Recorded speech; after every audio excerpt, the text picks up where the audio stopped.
11 આગળનું એક લેક્ચર એની અંદર આપણે દ્રવ્ય એટલે શું અને દ્રવ્યનું વર્ગીકરણની ચર્ચા કરી ચૂક્યા. તો આગળ મારે ચર્ચા કરવી છે દ્રવ્યના ગુણધર્મો. કયો ટોપિક છે? દ્રવ્યના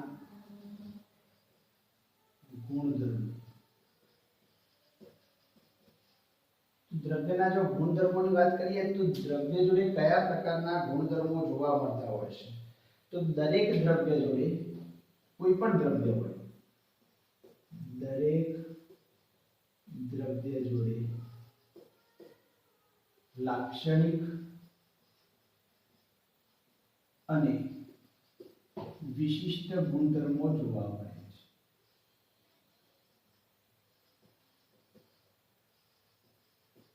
આવા જે ગુણધર્મો જોવા મળે છે ને એનું વર્ગીકરણની જો જરા ચર્ચા કરીએ તો એને મુખ્યત્વે બે ભાગમાં જોવા મળે છે. મુખ્યત્વે પહેલો ભાગ એના ભૌતિક ગુણધર્મો હોઈ શકે અને બીજો ભાગ એના રાસાયણિક ગુણધર્મો હોઈ શકે. કયા કયા ગુણધર્મો બેટા? ભૌતિક ગુણધર્મો હોઈ શકે અને રાસાયણિક ગુણધર્મો હોઈ શકે. જો ભૌતિક ગુણધર્મોની વાત કરીએ તો કયા કયા પ્રકારના પદાર્થ જોડે ભૌતિક ગુણધર્મો જોવા મળી શકતા હોય છે? તો ભૌતિક ગુણધર્મો જે ખરા એ પદાર્થનો રંગ છે, વાસ છે, એનો ઉત્કલન બિંદુ છે, એનો ગલન બિંદુ છે. આ બધા જે ખરા એના ભૌતિક ગુણધર્મો છે. જ્યારે એના રાસાયણિક ગુણધર્મોની વાત કરવામાં આવે, કયા બેટા? જો ભૌતિક ગુણધર્મો કયા? ફરીથી કહી દઉં, પદાર્થનો રંગ, વાસ, ઉત્કલન બિંદુ, ગલન બિંદુ, આ બધા એના ભૌતિક ગુણધર્મો. જ્યારે જો તમે રાસાયણિક ગુણધર્મોની વાત કરો તો એના રાસાયણિક ગુણધર્મો કયા છે? તો એસિડ હોય, પદાર્થની એસિડિકતા છે, બેઝિકતા છે, આ ઉપરાંત એની દહનશીલતા છે અથવા તો દહનશીલ ગુણધર્મો. તો જુદા જુદા પ્રકારના ગુણધર્મો જોવા મળે. આ ઉપરાંત બીજા બે પ્રકારનું જરા અહીંયા પેટા પ્રકાર પાડી લખું છું. કયા ગુણધર્મો? તો પહેલા માત્રાત્મક ગુણધર્મો જોવા મળે. કયા ગુણધર્મો જોવા મળે? માત્રાત્મક ગુણધર્મો. તો માત્રાત્મક ગુણધર્મોને શું કહી શકાય? તો એવા ગુણધર્મો કે જે દ્રવ્યના જથ્થા પર આધાર રાખે છે. શું કહે છે? એવા ગુણધર્મો કે જે દ્રવ્યના જથ્થા પર આધાર રાખે. દાખલા તરીકે આપણે લઈ લઈએ પદાર્થનું દળ, એનું કદ. યુઝ્યુઅલી બે જ લખું છું, બહુ જરૂર નહીં. દાખલા તરીકે દળ અને કદ શું છે?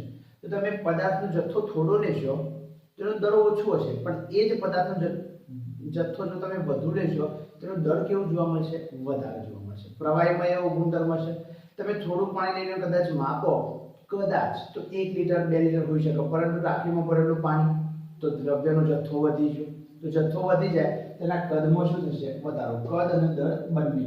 અને બીજો ગુણધર્મ છે વિશિષ્ટ ગુણધર્મ.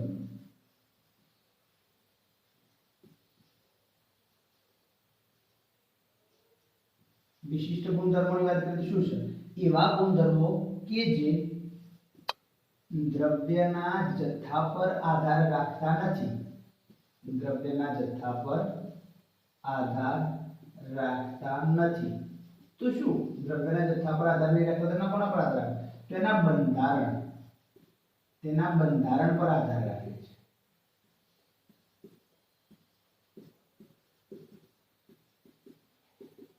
દાખલા તરીકે એક જ ઉદાહરણ હું મૂકું છું. કયું મૂકું છું? ઉત્કલન બિંદુ. દાખલા તરીકે પાણી અત્યારે હાલ આપણે ઈડરનું વાપરીએ અથવા તો ગાંધીનગરનું પાણી વાપરીએ, પણ બંને પાણીનું જો ઉત્કલન બિંદુ શોધવા માટે પ્રયત્ન કરો તો પાણીનું ઉત્કલન બિંદુ કેટલું મળશે? 100°C.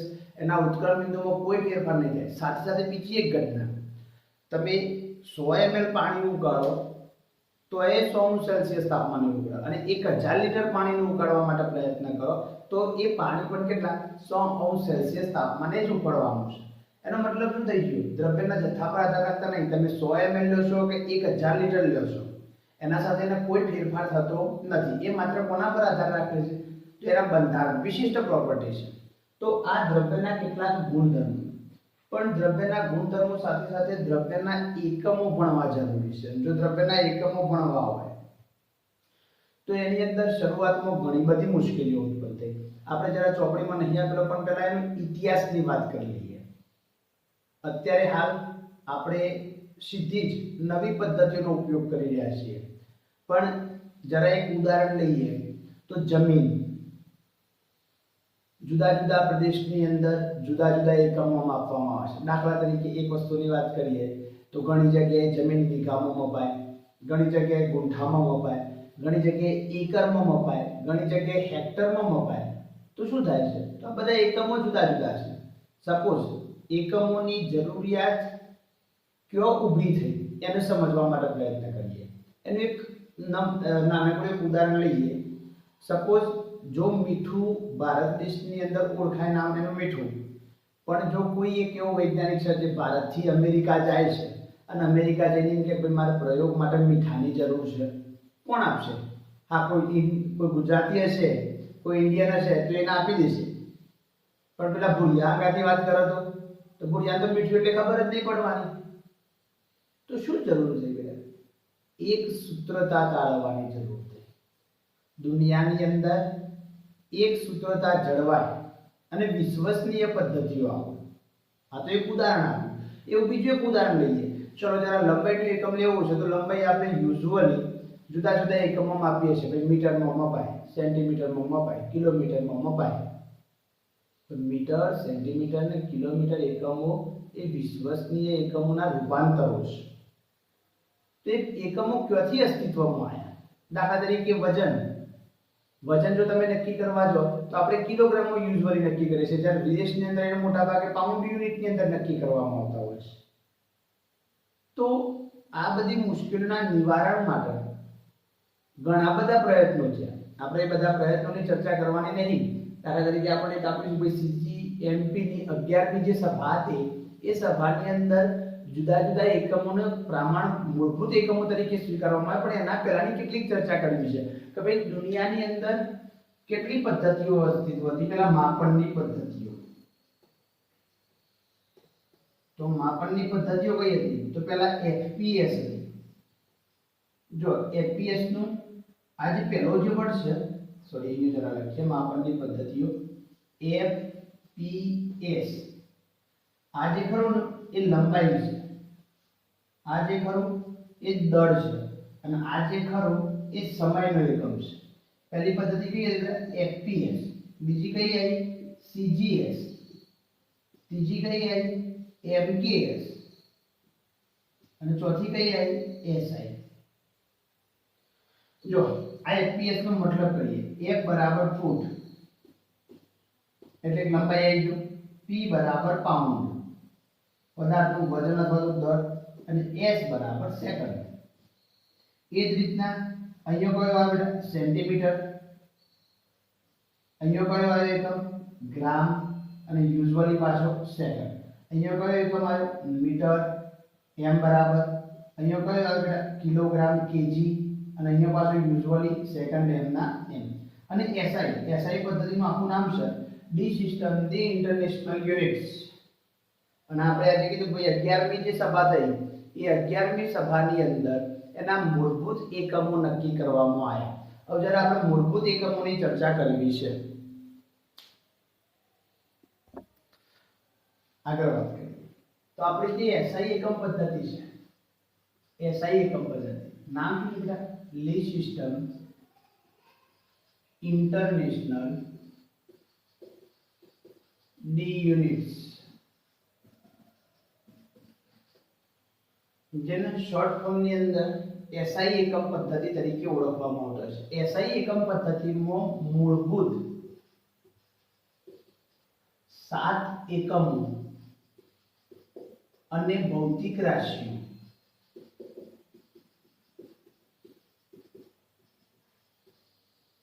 શું બેટા? 7 ભૌતિક રાશિઓ અને એના એકમો નક્કી કરવામાં આવ્યા.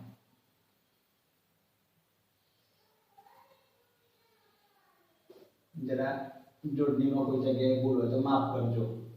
તો કયા કયા એકમો? તો આપણે પહેલા અહીંયા ભૌતિક એકમ લખીએ. આપણા જે 7 એકમો છે એ ભૌતિક એકમ સોરી ભૌતિક રાશિ લખીએ પેલા બેટા, ત્યારબાદ ભૌતિક રાશિની સંજ્ઞા,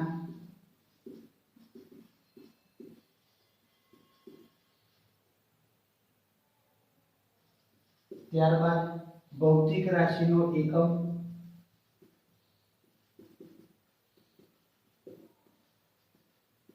અને છેલ્લે ભૌતિક રાશિના એકમની સંજ્ઞા.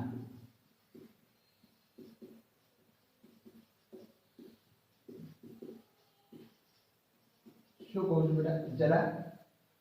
તો મૂળભૂત 7 એકમો નક્કી કરવામાં આવ્યા. આપણી એસઆઈ જે પદ્ધતિ ખરી દિલ્હી સિસ્ટમ ઇન્ટરનેશનલ ડી યુનિટ્સ, એની અંદર ટોટલ 7 ભૌતિક રાશિ અને એના એકમો નક્કી કરવામાં આવ્યા. તો એ પૈકી પહેલી ભૌતિક રાશિ છે બેટા લંબાઈ. લંબાઈ ભૌતિક રાશિની સંજ્ઞા છે બેટા l. ઇંગ્લિશ શબ્દ છે લેન્થ. કયા એકમો નક્કી કરવામાં આવે? તો મીટર. એની સંજ્ઞા કઈ? Small m. જો જરા અહીંયા આ એકમો જ્યારે લખો ને ત્યારે કેટલીક બહુ મહત્વની બાબતો છે, અને બાબતો એવી કે કેટલીક ભૌતિક રાશિના એકમો સ્મોલ લેટરમાં હશે અને કેટલીક ભૌતિક રાશિના એકમો કેપિટલ લેટરની અંદર હશે. એટલે જરા કેપિટલ અને સ્મોલમાં ફેરફાર ના થઈ જાય એ ધ્યાન રાખી અને તમારે એની ધ્યાન રાખી અને એના એકમોની સંજ્ઞા અને ભૌતિક રાશિની સંજ્ઞા લખવાની. ત્યારબાદ બીજો એકમ છે બેટા દળ.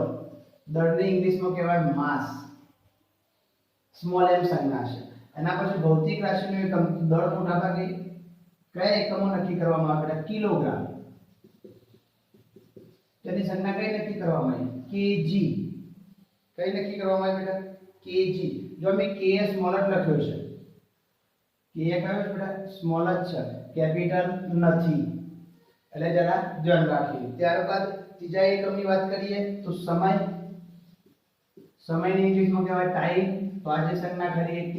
કયા એકમો નક્કી કરવામાં આવે બેટા? સેકન્ડ. એની સંજ્ઞા કઈ બનશે બેટા? s. સ્મોલ જ છે, એ પણ કેપિટલ નથી. ત્યારબાદ ચોથો વાત કરીએ વિદ્યુત પ્રવાહ. કયો છે બેટા? વિદ્યુત પ્રવાહ. જેની સંજ્ઞા કઈ બનશે બેટા? i. કોની યાદમાં? સોરી i એની સંજ્ઞા છે અને એનો એકમ જે ખરો એ કયો છે બેટા? એમ્પિયર. અને એની સંજ્ઞા એ કેપિટલ છે, જરા ધ્યાન રાખીએ. એની સંજ્ઞામાં એ કેવો છે બેટા? કેપિટલ. ત્યારબાદ પદાર્થનો જથ્થો. જથ્થો જેના માટે સંજ્ઞા વાપરવામાં આવી સ્મોલ m. કયા એકમમાં વપરાય બેટા? તો દ્રવ્યનો જથ્થો મોલ, અને એનો કઈ કેપિટલ સોરી એકમ કયો? તો mol. ત્યારબાદ જ્યોતિ તીવ્રતા. ત્યારબાદ કયો એકમ બેટા? જ્યોતિ તીવ્રતા. ઇન્ટેન્સિટી વેવ IV તરીકે ઓળખવામાં આવતો હોય છે, અને એનો એકમ કયો બેટા? કેન્ડેલા. અને એની સંજ્ઞા કઈ બનશે બેટા? cd. કેટલા છે આપણા એકમો? 1 2 3 4 5 અને 6. લંબાઈ, દર, સમય, વિદ્યુત પ્રવાહ, જ્યોતિ તીવ્રતા. એક એકમ આપણો બાકી રહી ગયો ઉષ્માગતિકીય તાપમાન. ઉષ્માગતિકીય તાપમાન જેને આપણે કયા તરીકે ઓળખીએ બેટા? ટેમ્પરેચરનો t. ઇંગ્લિશ વર્ડ છે પણ t કેવો? કેપિટલ. કયા એકમમાં વપરાય? તો કેલ્વિન. અને એનો k. પણ k કેવો બેટા? આ k કેપિટલ. કેલ્વિન નો k કેવો બેટા? કેપિટલ. જો જરા તો કેટલા વર્ડ્સ કેપિટલ આયા? એક i કેપિટલ આવે છે, અહીંયા t કેપિટલ આવે છે, પેલો i કેપિટલ આવે છે, અહીંયા a કેપિટલ આવે છે, અને અહીંયા k કેપિટલ આવે છે. તો વૈજ્ઞાનિકોએ આ જે એકમો ખરા એના આપણા મૂળભૂત એકમો તરીકે સ્વીકારી લીધા. હવે મૂળભૂત એકમો એટલે શું? તો ભાઈ દરેક ઘટક માટે તમારે પાયાના એકમ તરીકે જેને સ્વીકારવાનું થાય એને મૂળભૂત એકમ કહેવાય, અને એ એકમનો ઉપયોગ કરી અને તમે બીજા નવા એકમો બનાવી શકતા હો છો. તો આવા જે એકમો ખરા એના મૂળભૂત એકમો ફરીથી જરા ચર્ચા કરી લઈએ. તો કઈ?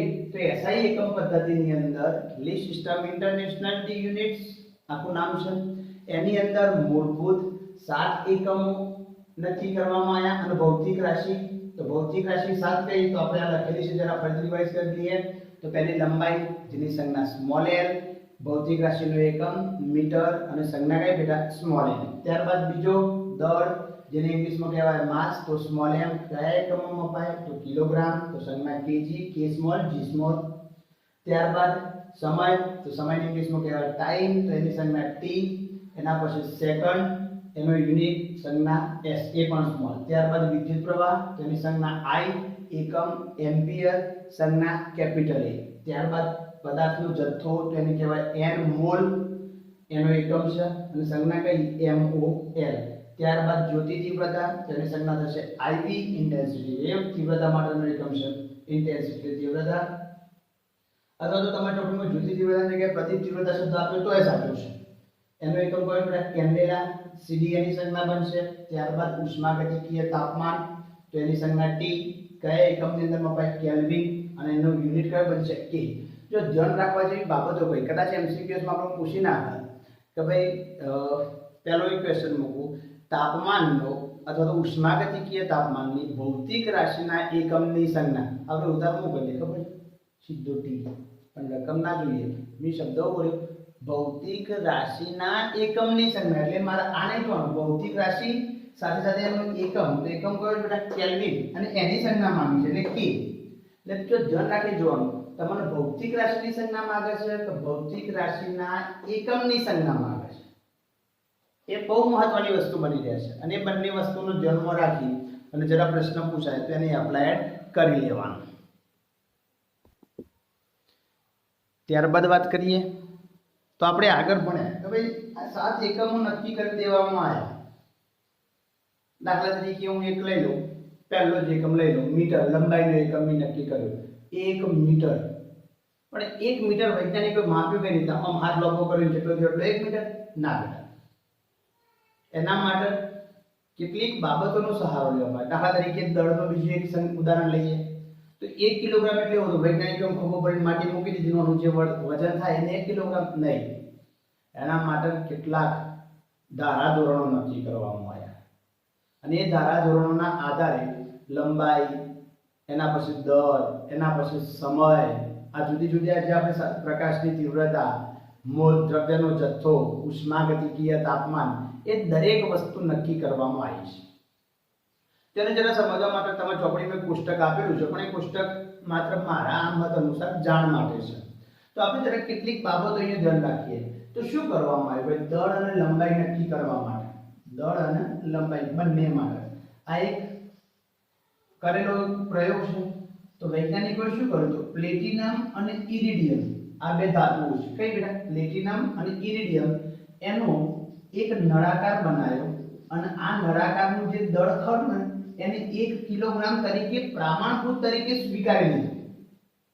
અને એ જ રીતના આ જ ધાતુનો એક સળિયો બનાવ્યો, અને એ સળિયાને 1 મીટર તરીકે સ્વીકારી લીધું. અથવા તો આના માટે તો બીજી એક ડેફિનેશન છે, તમે આગળના ધોરણની અંદર ભણીને આવ્યા. શું ભણીને આવ્યા બેટા? કે સૂર્યપ્રકાશ 1 સેકન્ડની અંદર લગભગ 3 લાખ મીટર પર સેકન્ડના વેગથી ગતિ કરતો હોય છે. તો એના માટે શું વૈજ્ઞાનિકોએ નક્કી કરી કે ભાઈ 3 લાખ જે ખરું 1 ભાગ્યા 299 792 458, આ જે ખરું એ 1 સેકન્ડની અંદર કાપેલું મીટરમાં અંતર છે. તો એના ભાગ્યા જે કાપેલું અંતર 1 ડિવાઈડ કરવામાં આવે, જે લંબાઈ મળે છે પ્રકાશ કાપ એ રહે, તો એને 1 મીટર તરીકે સ્વીકાર લેવામાં આવે. સાહેબ અહીંયા આ બે ધાતુઓને શા માટે લેવામાં આવે? પ્લેટિનમ અને ઇરિડિયમ, આ બે વસ્તુના નળાકાર અને એનો સળિયો અત્યારે હાલ લંડનના મ્યુઝિયમની અંદર અવેલેબલ છે, મૂકેલો જ છે. અને કદાચ થોડા સમય પહેલા જો પેપર વાંચતા હોય તો આના વિશે હિસ્ટ્રી એક આવી હતી પેપરની અંદર, બરાબર. પ્લેટિનમ અને ઇરિડિયમ શા માટે લેવામાં આવે? તો ભાઈ આ બંને ધાતુઓ ખરી એ રાસાયણિક રીતે નિષ્ક્રિય છે. નિષ્ક્રિય એટલે કોઈ પ્રક્રિયા કરે નહીં, વત્તા તેના પર કાટ લાગતો નથી.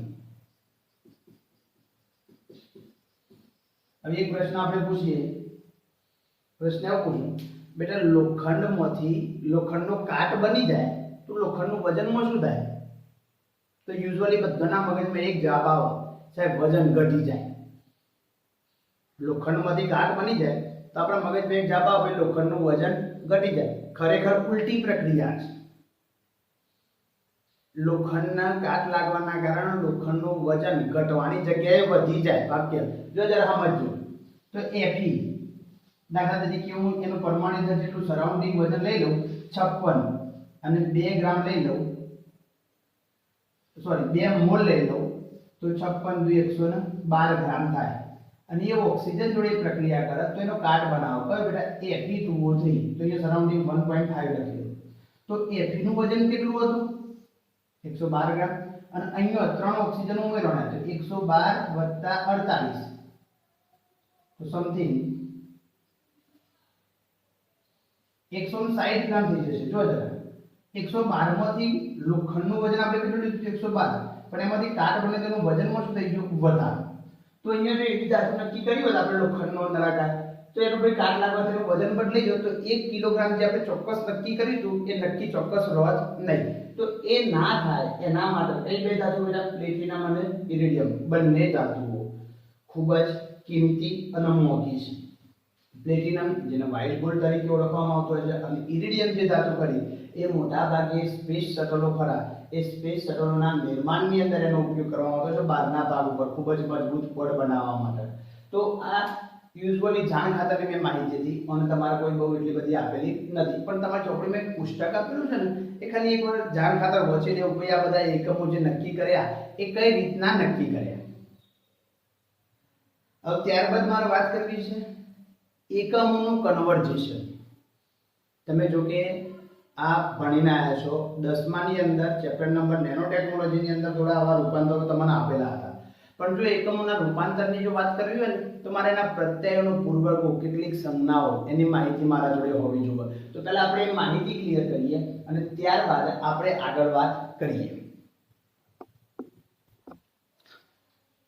આગળ વાત કરીએ જો શું મુશ્કેલી થાય પહેલા મુશ્કેલીની ચર્ચા કરીએ કે ભાઈ તમે યુઝ્યુઅલી કોમ્પ્યુટર સાથે અથવા તો મોબાઈલ તમે વાપરતા હોય તો મોબાઈલ સાથે પરિચિત હશો. 2GB RAM 3GB RAM 4GB RAM અત્યારે હાલ તો G શબ્દ GB શબ્દ B શબ્દ છે તો બાઇટ્સ નો છે પણ આગળ G શબ્દ છે ને ગીગા નો છે.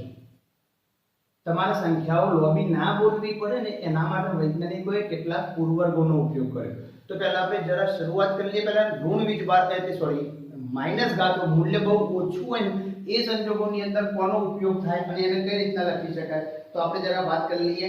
તો એના એકમોની સંજ્ઞા છે બેટા ડેકા ડેસી સેન્ટી મિલી માઇક્રો નેનો પીકો ફેમ્ટો. જો આ શું લખ્યું છે આ એના પૂર્વવર્ગો લખેલા છે. આ શું લખેલા છે એના ગુણાંકો અથવા તો પૂર્વવર્ગો લખેલા છે. એને કયા વડે એને દર્શાવવામાં આવતું હોય છે. એના પછી આપણને મૂલ્ય મળશે ડેકાડેન્સિસ ફેમ્ટો પછી એના પછી નામ મળશે એટો જેટો અને યોક્ટો.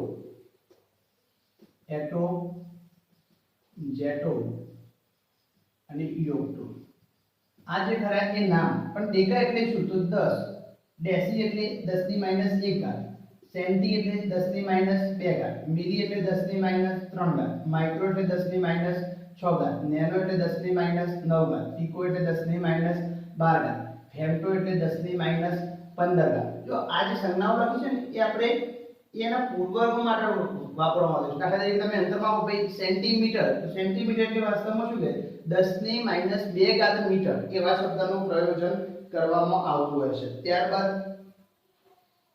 10 ની જેટલો 18 જેટલો 10 ની -21 અને 10 ની -24 આ જે ખરા એ ગુણ સંજ્ઞાવાળા લખ્યા. ક્લિયર વસ્તુની અંદર આવજો. હવે એની બાજુમાં એના હું એની રાશિની સંજ્ઞા લખી દઉં. સંજ્ઞા શોર્ટ ફોર્મમાં કઈ રીતના દર્શાવવામાં આવે છે તો જો જરા ડેકા માટે સંજ્ઞા કઈ વાપરવામાં આવે છે બેટા DA ડેસી માટે D સેન્ટીનો C મિલીનો M માઇક્રોનો મ્યુ નેનોનો M પીકોનો P ફેમ્ટોનો F એટોનો એટો માટે A Z અને Y. હવે આ બધી જ સંજ્ઞાઓ જે ખરી ને આ બધા જ વર્ષ કયા એકમો છે બેટા સ્મોલ લીટર.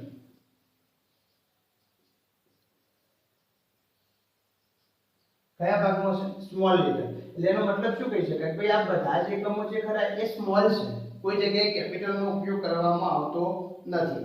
હવે ત્યારબાદ વાત કરવી છે હવે ધન પૂર્ણાંક વાળા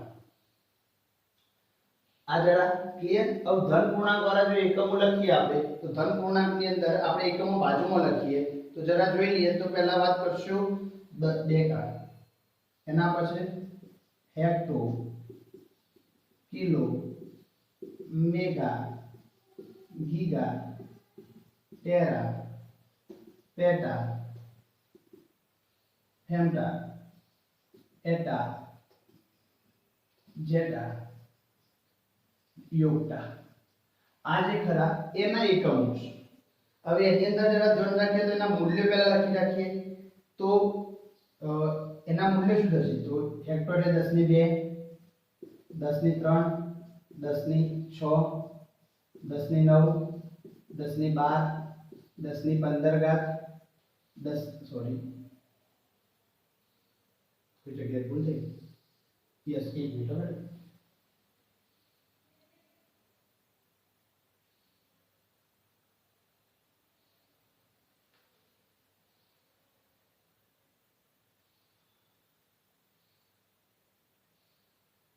કોઈ જગ્યાએ આપણે ભૂલ થઈ. 1 મિનિટ જરા ભૂલ સુધારી લઈએ. જો જરા જેટો એટલે હેક્ટો એટલે 10 ની 2, કિલો એટલે 10 ની 3, મેગા એટલે 10 ની 6, ગીગા એટલે 10 ની 9. કોઈ જગ્યાએ ભૂલ થાય છે. જરા જોઈ લઈએ આપણે. 1 મિનિટ. હેક્ટો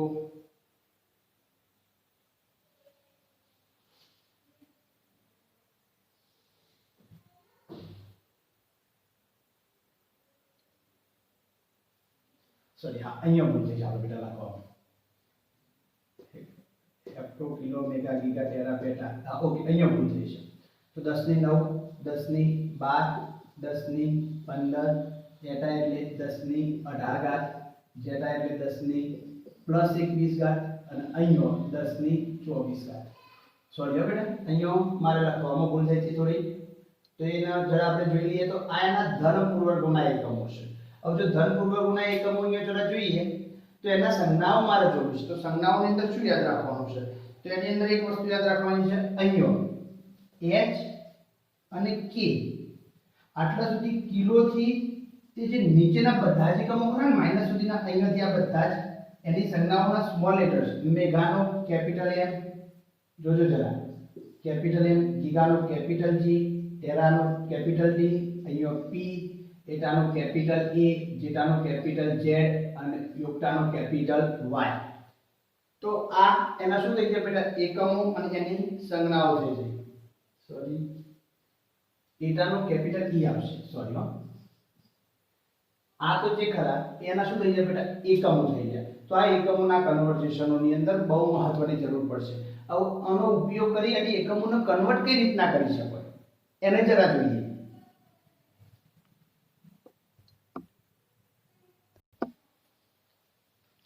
ત્યારબાદ વાત કરીએ તો એકમોના રૂપાંતરો. દાખલા તરીકે એક પ્રશ્ન પૂછી નાખ્યો, 1 નેનોમીટર બરાબર ખાલી જગ્યા માઇક્રોમીટર. આવો પ્રશ્ન પૂછી નાખ્યો. હવે જો આ એકમોના રૂપાંતરોનો અભ્યાસનો એક સરળ શું કરવાનું? જો જરા એકદમ સરળ મેથડ શીખવાડું છું.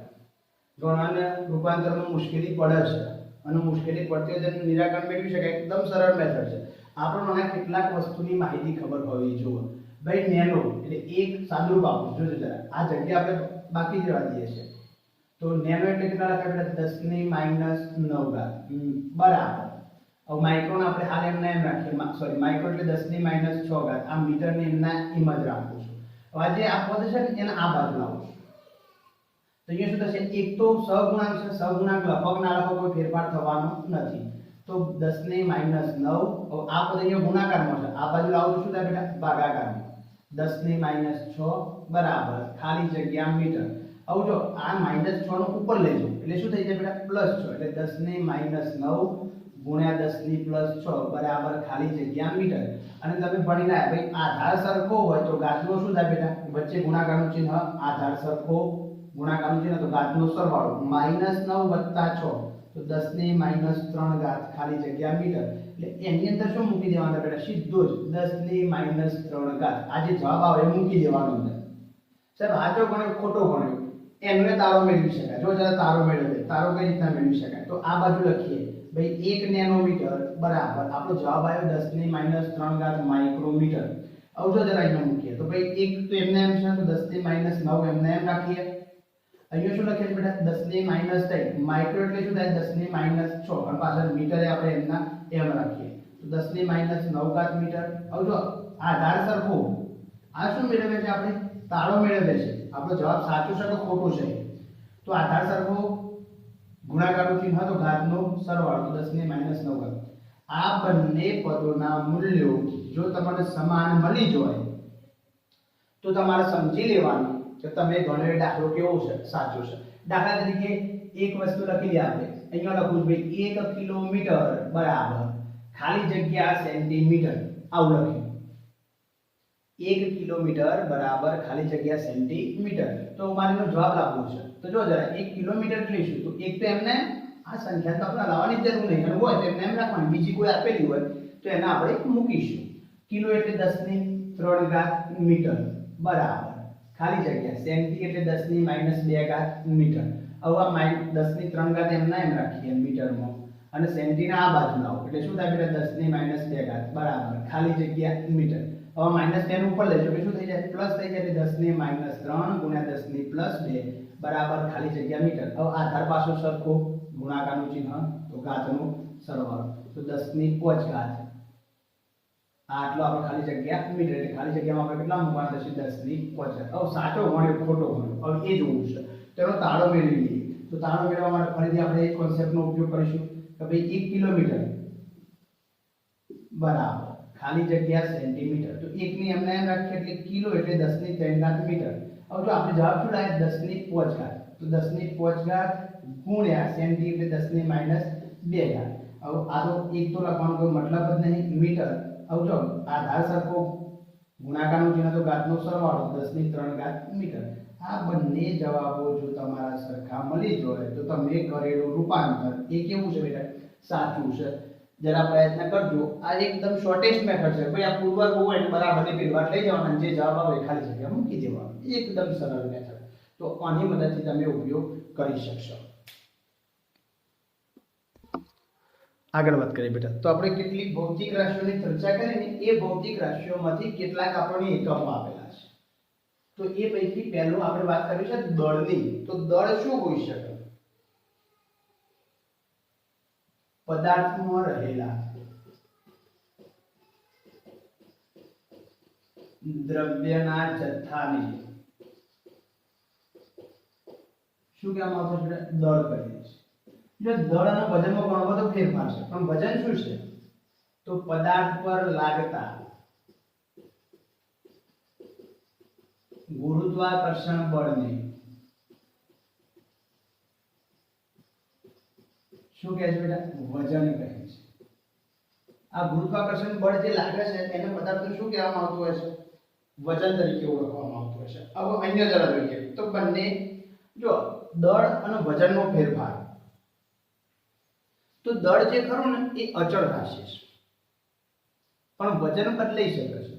તમે કદાચ આગળના ધોરણમાં ભણીને આવ્યા છો એક સેન્ટેન્સ કે ભાઈ ચંદ્ર પર મનુષ્યનું દળ એમના એમ રહેશે પણ મનુષ્યનું વજન જે ખરું ને એ 6 ભાગમાં કદાચ થઈ જશે. આવું એક સેન્ટેન્સ કોઈક જગ્યાએ આગળના ધોરણની અંદર હતું.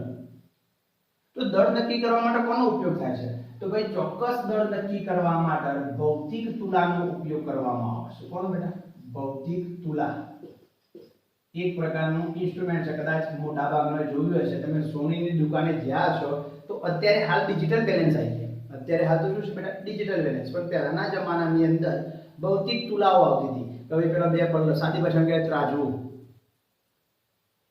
અને એ ત્રાજવા જેવી રચના પણ હા એ કાચની બંધ પેટીમાં હોય. શા માટે તો વજન ચોક્કસ નક્કી કરવું હોય ને તો એના પર બાહ્ય પરિબળોની કોઈ પણ પ્રકારે અસર થવી જોઈએ નહીં. પરિણામે કાચની પેટી વાળી રચના છે. આપણે દળ કયા એકમો નક્કી કરીએ છીએ બેટા કિલોગ્રામ અને ગ્રામ. યુઝ્યુઅલી મોટા ભાગે આપણે એની અંદર દળ માટે ગ્રામ અને કિલોગ્રામ એકમનો શું કરતા હોઈએ છીએ આપણે ઉપયોગ કરતા હોઈએ છીએ. ઘણી જગ્યાએ ઘણી પ્રક્રિયાઓ હોય છે કેન્દ્રીય સ્ફોટનની પ્રક્રિયાઓ જેની અંદર માઇક્રોગ્રામ અને નેનોગ્રામનો ઉપયોગ કરી શકાતો હોય છે. ત્યારબાદ વાત કરવી છે કદની.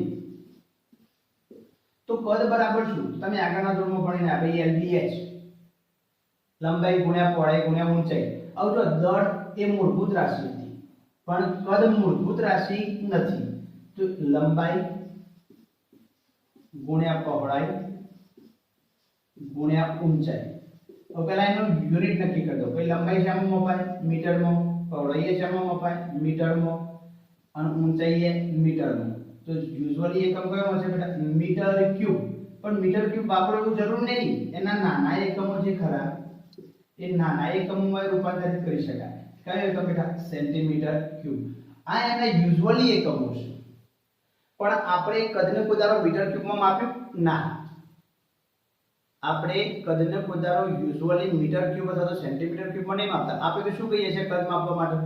ml, મિલીલીટર, બીજું લીટર. તો આવા એકમોનો ઉપયોગ કરીએ છીએ. તો આવો એક સંબંધ તમારી ચોપડીમાં આપેલો છે અને સંબંધ કો કેવો છે? ભાઈ 1 લીટર બરાબર ખાલી જગ્યા ડેસીમીટર ક્યુબ. આવો સંબંધ અહીં છે. ચલો 1 લીટર બરાબર ખાલી જગ્યા ડેસીમીટર ક્યુબ. આવો એક સંબંધ છે. તેને તારવા માટે આપણે લખીએ કે ભાઈ 1 લીટર બરાબર આવું લખી શકાય 1000 ml. 1 લીટર બરાબર શું લખી શકાય બેટા? 1000 ml. ક્લિયર? આટલા સુધી જો અમાર સંબંધ કોનો લખવું છે? લીટરનો ડેસીમીટર ક્યુબમાં લાવવું છે. પણ આપણે પેલું પડી ના ભાઈ 1 લીટર બરાબર શું થશે? 1000 ml. પરંતુ 1000 ml, હવે 1 ml એટલે 1 સેન્ટીમીટર ક્યુબ. તો 1000 ml એટલે 1000 સેન્ટીમીટર ક્યુબ. જોજો જરા 1 લીટર એટલે 1000 ml. પણ અહીંયા એક સંબંધ છે. કારણ કારણ લખી દઈએ. કારણ 1 ml બરાબર 1 સેન્ટીમીટર ક્યુબ. 1 સેન્ટીમીટરનો સમઘન બનાવવામાં આવે. 1 સેન્ટીમીટરનો સમઘન અને એમાં જે કદ મપાય એને 1 ml કહેવાય. હવે જરા અહીંયા જોઈએ. જો જરા અહીંયાથી બદલાવો તો અહીંયા મારે 1000 સેન્ટીમીટર ક્યુબ એને મને આ રીતે લખી શકું બેટા 10 ની 3 ઘાત સેન્ટીમીટર ક્યુબ. હવે જો સેન્ટી નો અહીંયા એમ લખીએ 10 ની 3 ઘાત. હવે સેન્ટી એટલે આવું લખાય 10 ની -1 ગુણ્યા 10 ની -1 મીટર ક્યુબ.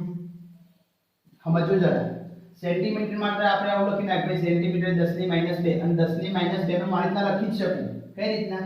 10 ની -1 અને 10 ની -1 આધાર સરખો તો ઘાતનો શું થાય? સરવાળો. તો -2 થઈ જવાના છે. હવે જો જરા અહીંયા કોઈ પણ હવે જો મારા સામે લાવવાનું ડેસી. ડેસી એટલે 10 ડી એટલે 10 ની -1. તો -1 વાળું પદ એમના એમ રહેવા દો.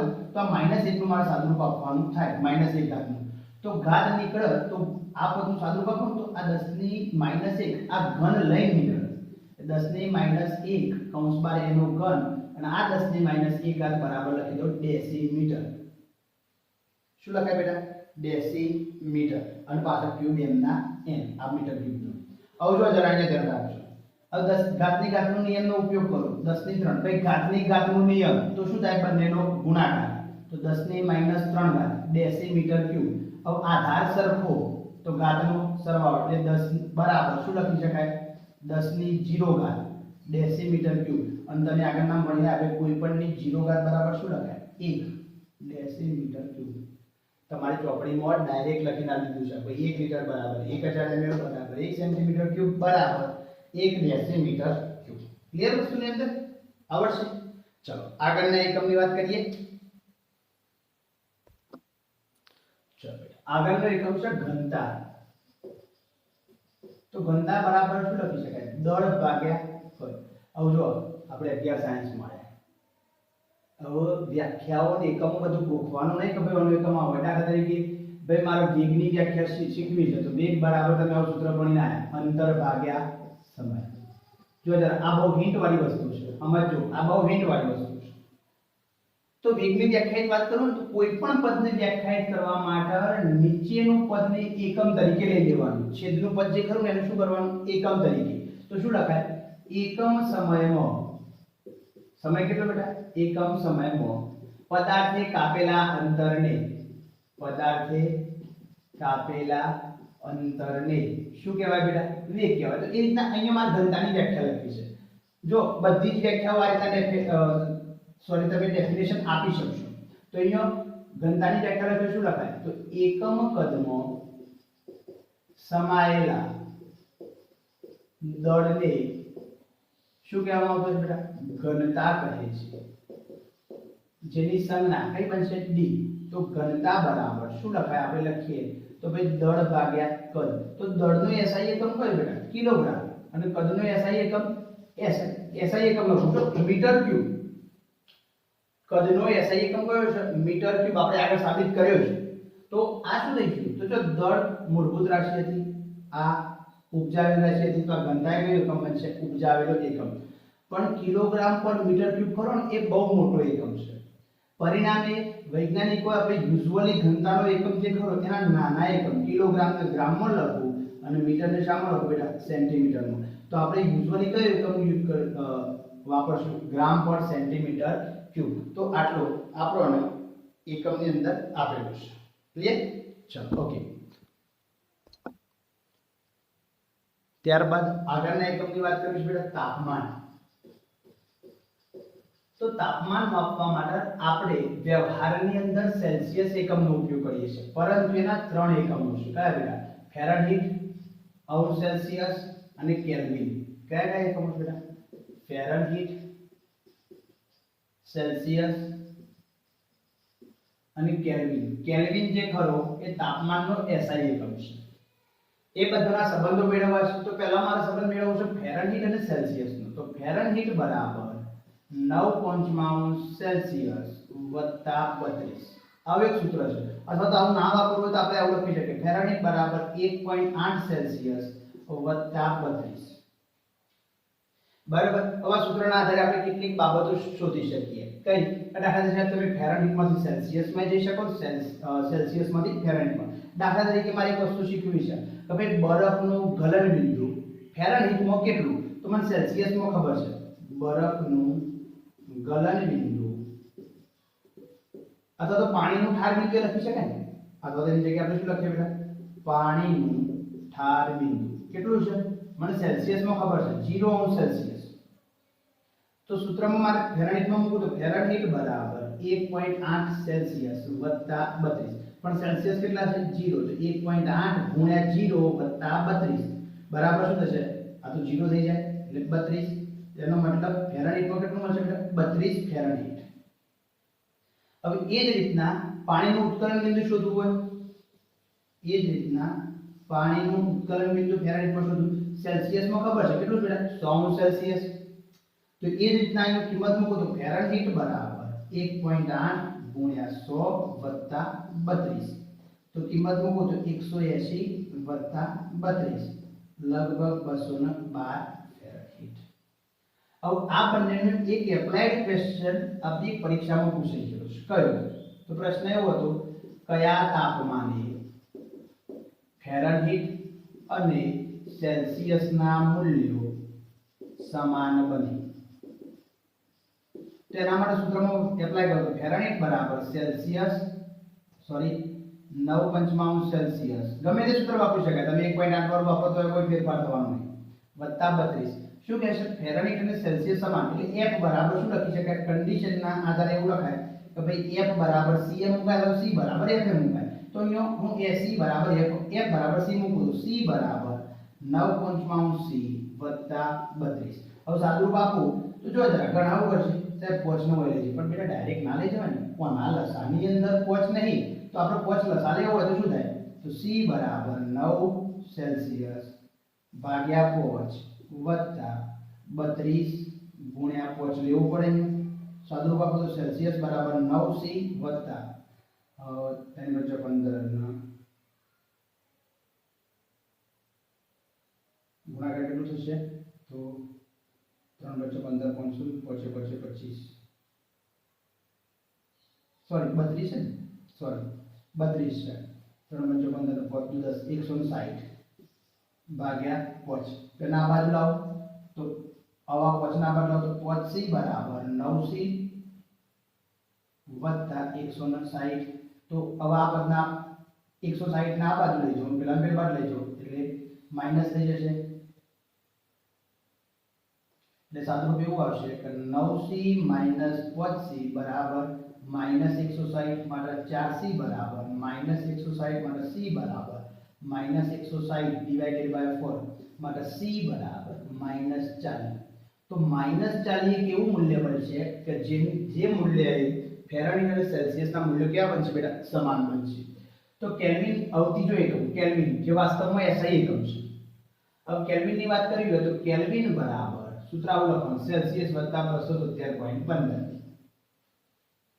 કેલ્વિન બરાબર સેલ્સિયસ + 273.15. પછી આ પ્રશ્ન પૂછી નાખ્યો કે ભાઈ મનુષ્યના શરીરનું તાપમાન અથવા તો પાણીનું ઠાર બિંદુ કેટલું અથવા તો પાણીનું ઉત્કલન બિંદુ કેલ્વિનમાં કેટલું? પાણીનું ઉત્કલન બિંદુ કેલ્વિન એકમમાં કેટલું થાય? તો આપણે સરળ સૂત્રમાં મૂકીએ તો ભાઈ આપણને સેલ્સિયસમાં ખબર છે કેટલું બેટા? 100 + 273.15 બરાબર 373.15 કેલ્વિન. હવે જો જરા એ ધ્યાન રાખીએ તો કેલ્વિન ની અંદર મૂલ્ય કેટલું મળ્યું? પાણીનું ઉત્કલન 373. જે રીતના ફેરાડેટ અને સેલ્સિયસના મૂલ્ય સમાન બને ને એ રીતના કેલીએ સેલ્સિયસ અને કેલ્વિનના મૂલ્ય સમાન ના બને. મારું વાક્ય યાદ રાખજો. શા માટે? તો એનું મૂલ્ય એવું છે કે ભાઈ ફેરાડેટ અને સેલ્સિયસ બંનેના ઋણ મૂલ્ય શક્ય છે, પરંતુ આ રિમાર્ક કન્ડિશન કેલ્વિનનું ઋણ મૂલ્ય શક્ય નથી. આ રિમાર્ક કન્ડિશન કેલ્વિનનું ક્યારેય ઋણ મૂલ્ય હોય નહીં. તો ભાઈ આ ફેરાડેટ અને સેલ્સિયસ વચ્ચેનો સંબંધ લાયા તો આપણને કેટલો મળે? તો જો એક સંબંધ લખીએ તાપમાન માટે. ભાઈ સેલ્સિયસ કેટલું? તો પાણી માટે વિચારો તો 0. પાણીનું ઠાર બિંદુ વિચારો 0. તો 0 પાણીનું ઠાર બિંદુ હોય તો 0 બરાબર 32 ફેરાડેટ થાય. 0 બરાબર ફેરાડેટમાં કેટલું બનશે બેટા? 32. અને કેલ્વિનમાં કેટલું થશે? તો અહીંયા 0 મૂકી દઈએ આપણે સૂત્રમાં. 0 + 273.15 એટલે 273.15.